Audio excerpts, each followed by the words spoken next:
ये जो real analysis की आपकी किताब है, ठीक है, इसमें यूनिट 1 में आपके चैप्टर 1 ही आता है बस, और 1 चैप्टर पूरा करवा चुकी हूँ मैं, ठीक है। यूनिट 2 में आते हैं 2 चैप्टर, 2 और 3। 2 करवा चुकी हूँ, 3 अभी नहीं करवाया, इसको लास्ट में कराऊंगी, बहुत छोटा चैप्टर है, लास्ट में करेंगे इसको, ठीक है। फिर है 3rd यूनिट, उसके अंदर है चैप्टर 4, 5 और 6। 4 एंड 5 मैं करवा चुकी हूँ, 6 हम इस वीडियो में देख लेते हैं ज़रा, क्योंकि बहुत ही छोटा चैप्टर है, बिल्कुल बेसिक कराऊंगी चैप्टर 6 का। चैप्टर 4 एंड 5 तो मैंने पूरे करवाए हैं, 6 सिर्फ इतना कराऊंगी कि यूनिट 3 का क्वेश्चन प्रॉपर बन जाए, अगर 4 और 5 में से क्वेश्चन नहीं बन पाया बाय चांस तो, ठीक है। वरना 4 और 5 भी करोगे तो एक क्वेश्चन तो बन जाता है, बट फिर भी 6 की कुछ थ्योरम है जो हर बारी पेपर में रिपीट होती हैं, तो इसलिए उनको करा देती हूँ। तो सबसे पहले देख लो सीक्वेंस होता क्या है मैट्रिक्स स्पेस में। ये आपका एक मैट्रिक्स स्पेस गिवन है आपको, ये एक सीक्वेंस है, ठीक है। एक फंक्शन हम डिफाइन कर रहे हैं नेचुरल नंबर के सेट से x में, और फंक्शन वो ये है f(n) = an, ठीक है। अब अगर ये कंडीशन सेटिस्फाई होती है इस फंक्शन के लिए, तो जो ये है ना ये सीक्वेंस, इस सीक्वेंस को हम बोलेंगे कि भाई ये एक मैट्रिक्स स्पेस की सीक्वेंस है जिसकी nth टर्म an है, सिंपल सी बात, ठीक है।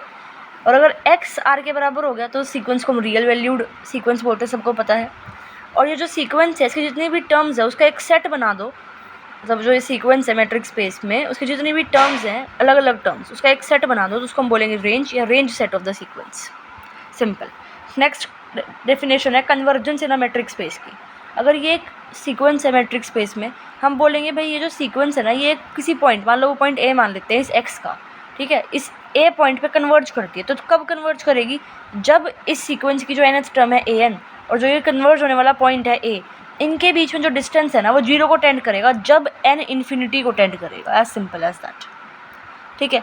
और मतलब इसका मतलब क्या है कि for a given epsilon greater than 0 एक पॉजिटिव इंटीजर n0 एग्जिस्ट करेगा जो कि इस एप्सिलॉन पे डिपेंड करेगा, सच दैट अगर an और a का मैं डिस्टेंस लूँ वो लेस देन एप्सिलॉन होएगा for all n greater than equal to n0। ये सिंपल सी डेफिनेशन है भाई, ये ध्यान रखनी है आपको, ये आगे थ्योरम में यूज़ होगी, ठीक है। मतलब ये इतना ध्यान रखना है सिर्फ, सिंपल सी बात क्या बोली है इसने कि भाई एक सीक्वेंस है ये an इस मैट्रिक्स स्पेस में है, ये ए पॉइंट पे कन्वर्ज कब करेगी, जब an और ए पॉइंट का जो डिस्टेंस है वो 0 को टेंड करेगा, जब n इन्फिनिटी को टेंड करेगा। और इसका सिंपल सा मतलब ये है कि अगर कोई एप्सिलॉन ग्रेटर देन 0 है तो इस एप्सिलॉन पे डिपेंड करता हुआ कोई पॉजिटिव इंटीजर n0 एग्जिस्ट करेगा, सच दैट जो ये डिस्टेंस है ना ये इस लेस देन इस एप्सिलॉन होगा, this distance will be less than epsilon, कब, जब ये सारे n जो हैं वो इस n0 से बड़े होंगे, सिंपल सी बात ये है, ठीक है। यानी कि ये चीज़ बोली है इसने, इस सब डेफिनेशन में ये चीज़ बोली है। सो इसका मतलब है from some stage onwards distance between an and n can be made less than epsilon, ठीक है। तो यानी कि जब ये कंडीशन फुलफिल होगी तब जो डिस्टेंस है ना an और a के बीच में उसको हम लेस देन एप्सिलॉन दिखा सकते हैं, सिंपल। तो ये इतना चीज़ ध्यान रखनी है सिर्फ। तो an ये सब छोड़ो आप, ये कुछ नहीं है, डायरेक्ट आओ इस पे। ये थ्योरम काफ़ी इंपॉर्टेंट है, एग्जाम में आ जाती है कई बार। तो a sequence in metric space, एक सीक्वेंस है ये मान लो जहाँ पे n नेचुरल नंबर को बिलोंग करता है एक मैट्रिक्स स्पेस में, it cannot converge to 2 distinct limits, ठीक है। यानी कि हर एक कन्वर्जेंट सीक्वेंस जो होती है मैट्रिक्स स्पेस में उसकी कोई यूनिक लिमिट होती है, प्रूफ करना है। हमने मान लिया इस सीक्वेंस की 2 लिमिट है a और b, और a और b जो है वो बराबर नहीं है, अलग अलग हैं। डेफिनेशन से हमें पता है कि अगर ये ए और बी क्या है भाई, लिमिट है, इसका मतलब ये ए और बी पे कन्वर्ज कर रही है ना ये सीक्वेंस।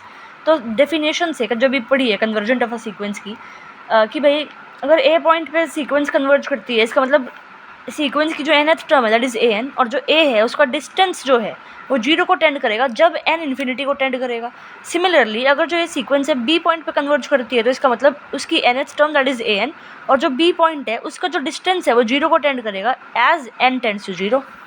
फिर आगे हमने क्या डेफिनेशन पढ़ी थी कि भाई कोई भी अगर एप्सिलॉन ग्रेटर देन 0 है तो उस एप्सिलॉन पे डिपेंड करने वाला कोई ना कोई पॉजिटिव इंटीजर एग्जिस्ट करेगा n0। यहाँ पे 2 लिमिट है तो हम 2 इंटीजर मान लेते हैं, n1 और n2, n0 की जगह क्या ही हो गया, मानना ही तो है। तो अब क्या पढ़ा था हमने फिर कि भाई फिर जो an और a का डिस्टेंस है ना वो लेस देन एप्सिलॉन हो जाएगा for all n greater than equal to n0, right. But यहाँ n1 ले रहे हैं हम एक ही केस में, और ये हमने एप्सिलॉन बाय 2 ले लिया अपने क्वेश्चन की रिक्वायरमेंट के लिए, ठीक है। सिमिलरली जो an और b के बीच में डिस्टेंस है वो लेस देन एप्सिलॉन बाय 2 हो जाएगा for all n greater than equal to n2। अब हम एक नंबर ले लेते हैं n जो कि इस n1 और n2 का मैक्सिमम है। अब ये बात सबको पता है कि अगर मैं इन दोनों को ऐड कर दूँ तो वो ऑब्वियसली ग्रेटर देन आएगा किससे, इससे, ए और बी के डिस्टेंस से, और ए और बी का डिस्टेंस ग्रेटर देन 0 होगा। अब ये क्या है, ε/2, ये क्या है ε/2, तो ये जो आ गया ये चीज़ वो लेस देन एप्सिलॉन आ गई। इसको ऐड करा, समझ में आया, ये ε/2 क्यों है, जैसे यहाँ एप्सिलॉन बन जाए। और ये क्या है, कुछ ग्रेटर देन 0 है और ये इससे कम है, तो इसका मतलब ये इक्वल टू 0 होगा डिस्टेंस। ठीक है भाई, ठीक है ना। तो ये डिस्टेंस अगर ए और बी का 0 है, यानी कि ए और बी भाई 2 पॉइंट के बीच में डिस्टेंस 0 कब होगा, जब ये पॉइंट एक दूसरे के ऊपर ही होंगे ना। इसका मतलब ए और बी इक्वल है, यानी कि इस जो कन्वर्जेंट सीक्वेंस है उसकी एक ही लिमिट है। तो हर एक कन्वर्जेंट सीक्वेंस एक मैट्रिक्स स्पेस में जो होता है उसकी यूनिक लिमिट होती है। ये थ्योरम भी इम्पोर्टेंट है। एक पॉइंट ए है, it is a limit point of a subset A of a metric space this. ये मैट्रिक्स स्पेस है, इसका एक सबसेट है ए और इसका लिमिट पॉइंट है ये स्मॉल ए। ठीक है, if and only if there is a sequence an of all points of a all distinct from a which converges to a। Simple सी बात है, if and only if की बात कर दी, यानी कि अगर इस a का लिमिट पॉइंट a है तो मतलब ये चीज़ गिवन है, तो एक सीक्वेंस एग्जिस्ट करेगी an, और वो सीक्वेंस किसकी होगी, सीक्वेंस के अंदर जो एलिमेंट्स होंगे वो कौन से होंगे, a के सारे पॉइंट्स जो कि इस a से, इस a के लिमिट पॉइंट से अलग होंगे। ठीक है, जो सीक्वेंस है वो इसी a पे कन्वर्ज करेगी। कन्वर्स में क्या है, वो गिवन ये है भाई कि एक सीक्वेंस है ये जिसके अंदर इस ए के सारे पॉइंट्स हैं जो इस ए से अलग हैं किसी इस, देखो दूसरा कन्वर्स, इफ एंड ओनली फिर कन्वर्स होगा। तो एक चीज़ के आपको एक सीक्वेंस ये दे रखी है जिसके अंदर इस ए के सारे पॉइंट्स हैं, इस ए में एक पॉइंट और है ए। ठीक है, तो जो जितने भी पॉइंट है इस सीक्वेंस में वो इस ए से अलग अलग हैं, और जो ये सीक्वेंस है वो इस ए पे कन्वर्ज करती है। तो हमने को दिखाना होगा कि भाई जो ये ए है ना, ये इसका बेसिकली लिमिट पॉइंट है। समझ में आया, तो ये वाला प्रूफ करेंगे जो ये दे रखा है। देखो पहले हम ये चीज़ लेके चलते हैं कि भाई ए जो है ना, स्मॉल ए, वो इसका लिमिट पॉइंट है। अब लिमिट पॉइंट की डेफिनेशन सिंपल से लिखते हैं हम भाई। एक आपका ओपन स्फीयर एग्जिस्ट करेगा, अगर मैं मतलब अगर एक ओपन स्फीयर ड्रॉ करूँ इस ए के अराउंड, अगर एक ओपन स्फीयर ड्रॉ करूँ 1/n रेडियस का, ठीक है, तो उसके अंदर इनफाइनाइटली मैनी पॉइंट्स ऑफ ए होंगे। डेफिनेशन है ना लिमिट पॉइंट की है, तो कि भाई अगर देखो इस ए का लिमिट पॉइंट ए है और अगर मैं उस लिमिट पॉइंट के अराउंड एक रेडियस का ओपन स्फीयर ड्रॉ करूं और इस ए सेट का अगर मैं इंटरसेक्शन लूं तो वो एक इनफाइनाइट सेट बनेगा। ठीक है, समझ में आ गया। ठीक है, तो हम पहले सपोज ये हम लेके चल रहे हैं कि भाई जो स्मॉल ए है वो इस ए का लिमिट पॉइंट है, और हम प्रूव कर देंगे कि भाई एक सीक्वेंस एग्जिस्ट करेगा जो इस ए पे कन्वर्ज करेगा, और सीक्वेंस के अंदर जो एलिमेंट्स होंगे सारे ए के होंगे distant from this limit point. ये प्रूव करेंगे। ठीक है, तो हमने क्या करा, ध्यान से समझो इस चीज़ को।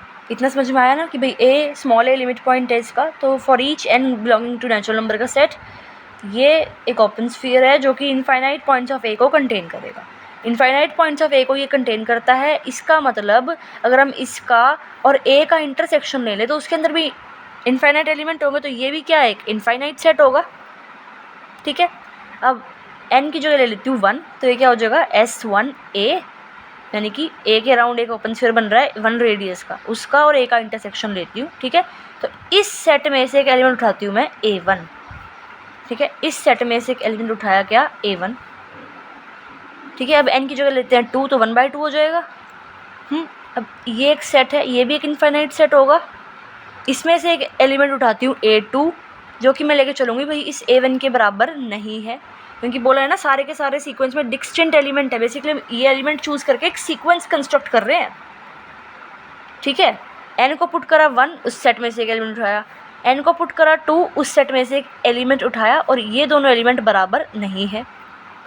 ठीक है, फिर n को पुट करा 3, तो ये सेट बना 3 है। ठीक है, ये सेट बना, इस सेट में से एक एलिमेंट उठाया A3, वो ना तो A1 के बराबर है ना A2 के बराबर है, तो ये डिस्टिंक्ट एलिमेंट हो गए। इससे हमने एक सीक्वेंस बना लिया। अब सारे के सारे जो पॉइंट्स हैं वो डिस्टिंक्ट है, और ये सारे के सारे पॉइंट्स A को बिलोंग करते हैं, क्योंकि हमने इंटरसेक्शन लिया है ना A के साथ, तो ऑब्वियसली वही पॉइंट आएंगे जो कहीं ना कहीं A में होंगे। ठीक है, ओके, तो ये सारे के सारे ए को भी बिलोंग करते हैं। अब हम क्या प्रूफ करेंगे, जो ये सीक्वेंस बन गई ना, ये सीक्वेंस ए को क्या करती है, कन्वर्ज करती है।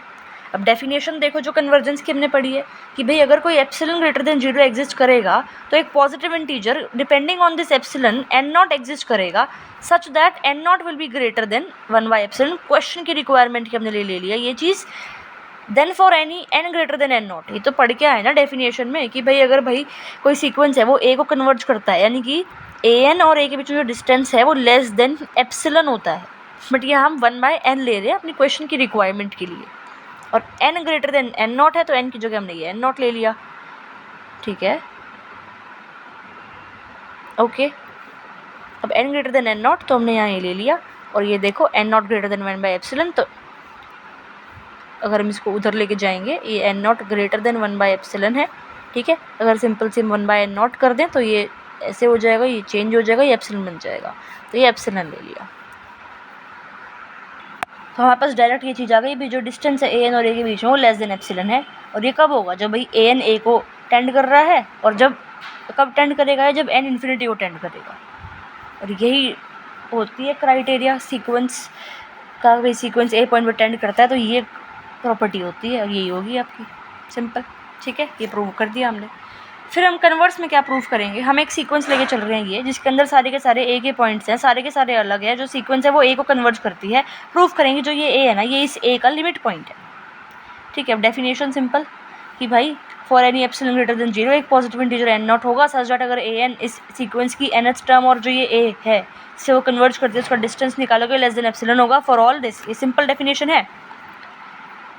ठीक है, अब ए एन जो है वो बिलोंग करेगा इसका मतलब इसमें, एज सिंपल एज दैट। अगर ये ऐसा कुछ कहीं लिखा है कि भाई इनके बीच में डिस्टेंस लेस देन एप्सिलॉन है तो सिंपल सी बात है, अगर मैं इस ए के अराउंड एक ओपन स्फीयर बनाऊँ इस रेडियस का तो वो क्या होगा, मतलब ठीक है बन जाएगा, और उसके अंदर ये एलिमेंट ए एन होगा।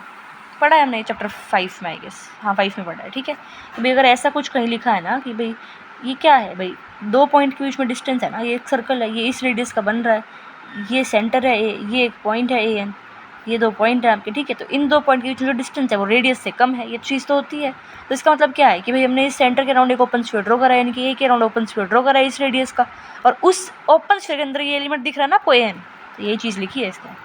और ए एन तो किसका एलिमेंट है, ए का एलिमेंट है, तो अगर इसका एलिमेंट इसके अंदर है ना, यानी कि ए एन, एन को चेंज करते रहो, एन कहाँ बिलोंग करता है नेचुरल नंबर के सेट में। ठीक है, तो इसका मतलब ए के सारे के ए एन ए को बिलोंग कर रहा है, यानी कि इसके अंदर इनफाइनाइट पॉइंट्स हैं ए के।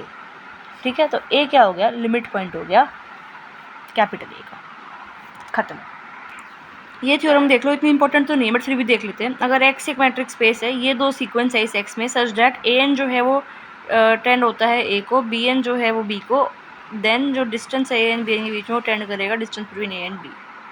सिंपल सी डेफिनेशन लगाएंगे इसमें तो कि भाई अगर ए एन ए को टेंड करता है इसका मतलब एक एप्सिलॉन ग्रेटर देन 0 एग्जिस्ट करेगा और एक पॉजिटिव इंटीजर m1 एग्जिस्ट करेगा सच दैट जो ये nth टर्म है उसमें और ए के बीच में जो डिस्टेंस है ए को कन्वर्ज हो रहा है, राइट।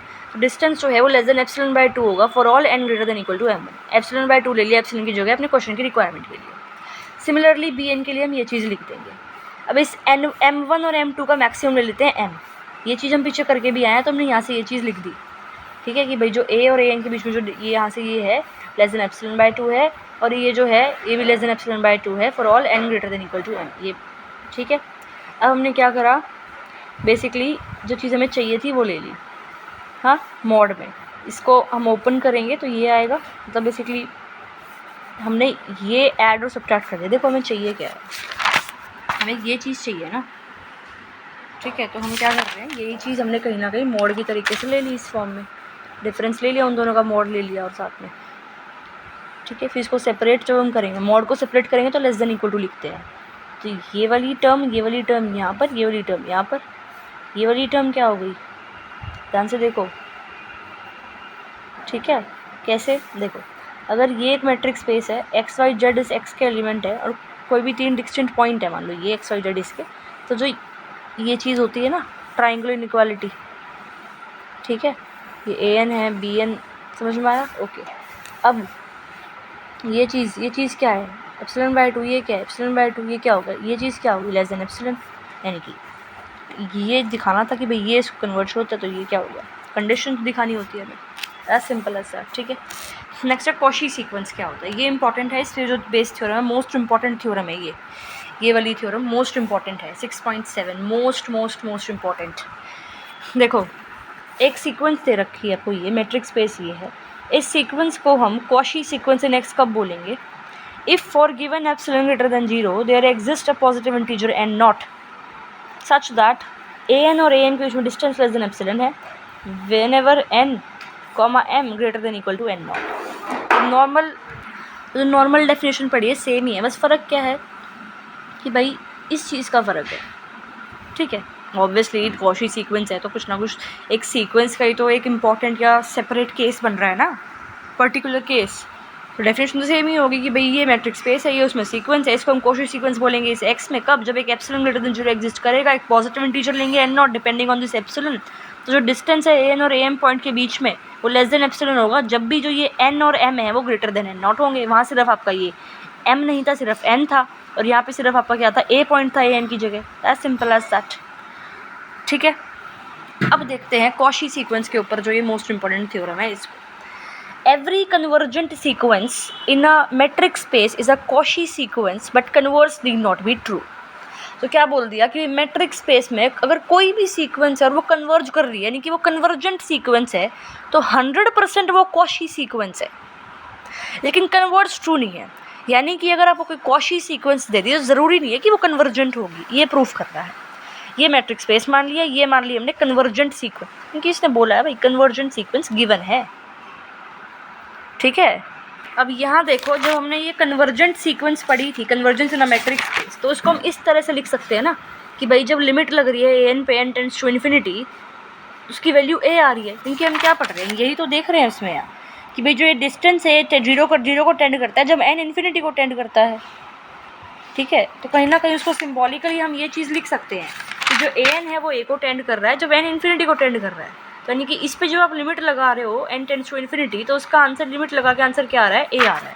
तो सिम्बॉलिकली उसको इस तरह से हम लिख सकते हैं। तो सेम यही चीज़ करिए कि भाई अगर आपको ये एक कॉशी, एक सेकेंड कहाँ गए, हाँ, तो अगर ये एक मैट्रिक स्पेस है और ये ए एन एक कन्वर्जेंट सीक्वेंस है, तो कन्वर्जेंट सीक्वेंस की डेफिनेशन से ये चीज़ तो होगी, है ना, कि भाई अगर हम इस पर लिमिट लगाते हैं, ठीक है, तो पहले हम इस कन्वर्जेंट सीक्वेंस को पहले बताओ एक कॉशी सीक्वेंस प्रूव करेंगे। तो कन्वर्जेंट दे रखे तो ये सिंपल है, बाय डेफिनेशन देखेंगे एक epsilon greater than 0 depending on this epsilon एक positive integer N not exist करेगा सच दैट अगर उसका आप डिस्टेंस लोगे ए एन और ए के डिस्टेंस लोगे ए एन और ए का डिस्टेंस लोगे वो लेस देन एप्सिलॉन बाय 2 होगा for all n is greater than equal to n not. ये सिंपल सी डेफिनेशन है नॉर्मल सीक्वेंस की, ठीक है। अब जब आपका कॉशी सीक्वेंस होता है उसके अंदर हमारा ये चीज़ चलती है A N comma A M, ठीक है। यहाँ पे हमने क्या लगा दी है? ट्राइंगल इनइक्वालिटी, क्योंकि डी क्या है? मैट्रिक है, मैट्रिक स्पेस है, तो ट्राइंगल इनइक्वालिटी लग गई है, ये पॉइंट पे लगा दी हमने, ठीक है। ये क्या है? एप्सिलॉन बाय 2, ये क्या है? एप्सिलॉन बाय 2, देखो ये चीज़ तो है ये एप्सिलॉन बाय 2, अब ये भी तो दूसरा ही तो पॉइंट है इसी के, है ना। तो यहाँ पे हमने ये ले लिया, ये भी एप्सिलॉन बाय 2, तो ये चीज़ लेस देन एप्सिलॉन आ गई, और यही तो हमें दिखानी होती है भाई अगर ये डिस्टेंस इनका लेस देन एप्सिलॉन है तो एक कॉशी सीक्वेंस है, तो कॉशी सीक्वेंस हमने प्रूफ कर दिया। एक कन्वर्जेंट सीक्वेंस लेके चले थे, कॉशी सीक्वेंस प्रूफ कर दिया। अब एक कॉशी सीक्वेंस लेके चलेंगे, उसको हम दिखाएंगे भाई वो कन्वर्जेंट नहीं, एग्जाम्पल से दिखाते हैं इस चीज़ को, ठीक है। कॉशी सीक्वेंस, अब देखो ये क्यू है एक basically rational numbers with usual metric, ये होती है यूजुअल मैट्रिक। एक सीक्वेंस बना लिया हमने ये 1.4 1.41 1.414 1.4142 फाइनाइट डेसिमल कन्वर्जिंग टू √2। ये कॉशी सीक्वेंस है बट ये कन्वर्ज नहीं कर रही, सिंपल, ठीक है। डायरेक्ट एग्जाम्पल लिख के आना है, ये वाला एग्जाम्पल देख लो, एक ओपन इंटरवल ले लिया हमने -1 1 यूजुअल मैट्रिक के साथ ले लिया। इस स्पेस में जो सीक्वेंस है हमने डिफाइन कर दिया 1/1/n से, ये कॉशी सीक्वेंस है, ये वाला एग्जाम्पल लिखाना भाई, ईजी लग रहा है थोड़ा भाई। ये ओपन इंटरवल लिया, यूजुअल मैट्रिक पे डिफाइन हो रहा है, ये एन सीक्वेंस है 1/1 ये आपको दिख रहा है कॉशी सीक्वेंस है इस, ठीक है, और इस इंटरवल में कन्वर्ज नहीं करती, एज सिंपल एज दैट, ठीक है। या जो ये वाला एग्जाम्पल है ये भी लिख के आ सकते हैं कि भाई ये आपको मैट्रिक स्पेस बेसिकली है, यूजुअल मैट्रिक दे रखी है, जो सीक्वेंस है ये कॉशी सीक्वेंस है बट ये कन्वर्ज नहीं करता, ठीक है। अगर एन नॉट एक इंटीजर है such that m comma Cauchy sequence given है, तो कॉशी सीक्वेंस की जो डेफिनेशन है कि भाई ये तो है ना N comma N greater than N not, तो N comma M greater than N not, तो एन नॉट है 2/एप्सिलॉन, M greater than equal to 2/एप्सिलॉन, N greater than equal to 2/एप्सिलॉन। सिंपल है, तो कुछ है नहीं इसमें, आते नहीं है सभी क्वेश्चन में, ये नहीं आएगा पेपर में, सिंपल ही है भाई। इसको आपने इस तरह से लिख दिया इसका डिस्टेंस क्या होगा, मॉड ही तो होगा इनका, डिफरेंस इनका फिर मॉड से प्लेट करोगे तो ये आएगा, ये 1/n ये एप्सिलॉन। तो ये अगर एप्सिलॉन शो कर दिया तो भाई क्या है, कॉची सीक्वेंस है, बट ये कन्वर्ज नहीं करता क्योंकि 1/n 0 कन्वर्ज करता है और 0 से बिलोंग नहीं करता, सिंपल। ठीक है, तो ये सब करने की जरूरत भी नहीं थी ऐसे, मतलब इसमें क्या ही है, इसमें ये जो चीज़ दिखा रखी है ना 1/m और 1/n की वैल्यू यहाँ पर डालने के लिए बेसिकली ε/2। ठीक है, नेक्स्ट है कंप्लीट मैट्रिक्स स्पेस। तो अभी हम देख के आए हैं थ्योरम में कि every convergent sequence is a Cauchy sequence, but a Cauchy sequence need not be convergent. Now we shall consider those metric spaces in which every Cauchy sequence is convergent. अब हम वो वाली मैट्रिक स्पेस देखेंगे जहाँ पे हर एक Cauchy sequence जो है वो कन्वर्जेंट है। तो अगर ये एक मैट्रिक स्पेस है, उसको हम कंप्लीट कब बोलेंगे, अगर every Cauchy sequence of points in X converges to a point in X. Simple सी ये डेफिनेशन ध्यान रखनी है। क्या है भाई, ये अगर मैट्रिक स्पेस दे रखी है आपको, ठीक है, इसको हम कंप्लीट कब बोलेंगे, अगर इस एक्स के जितने भी पॉइंट्स हैं उसकी जितनी भी कॉची सीक्वेंस बन रही है वो सारी की सारी किसी ना किसी पॉइंट इन एक्स पे कन्वर्ज करती हैं। एग्जाम्पल, ये एक यूजुअल मैट्रिक स्पेस है, ये कंप्लीट मैट्रिक स्पेस है। स्पेस ऑफ कॉम्प्लेक्स नंबर्स आपका एक कंप्लीट मैट्रिक स्पेस है।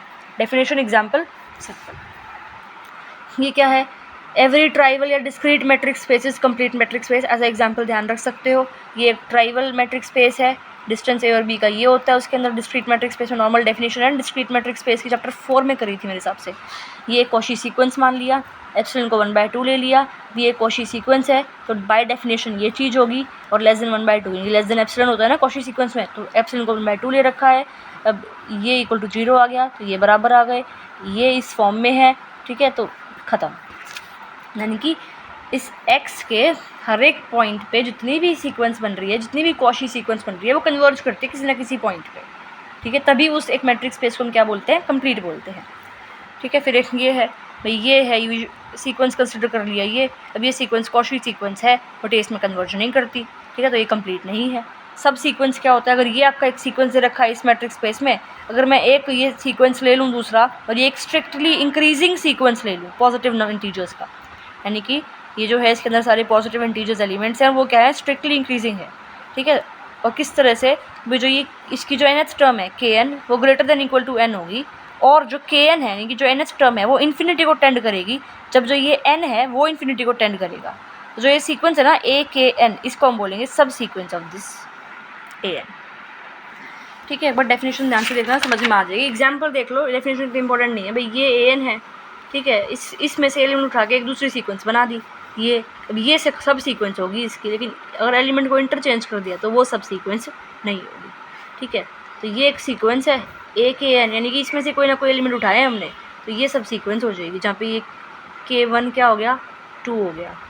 ठीक है, समझ में आया, N लिख रहा था। ओके, ये थ्योरम है एक, देखो ये एक सीक्वेंस है मैट्रिक स्पेस में, ये एक पॉइंट पे कन्वर्ज करती है, जितनी भी सब सीक्वेंस है वो भी सेम पॉइंट पे कन्वर्ज करेगी। भाई ये कन्वर्ज करती है ए पे, ये सब सीक्वेंस है इसकी, तो भाई डेफिनेशन से अगर ये ए पे कन्वर्ज करती है तो ये डेफिनेशन है।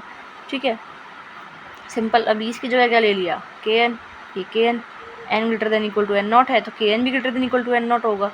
सिमिलरली यहाँ पे अब ये चीज़ डेफिनेशन से हम ये चीज़ लिख सकते हैं, तो भाई ये भी कन्वर्ज कर दिया ए पे बाय डेफिनेशन। ठीक है, तो आती तो है नहीं, खैर ये इतनी इंपॉर्टेंट नहीं है।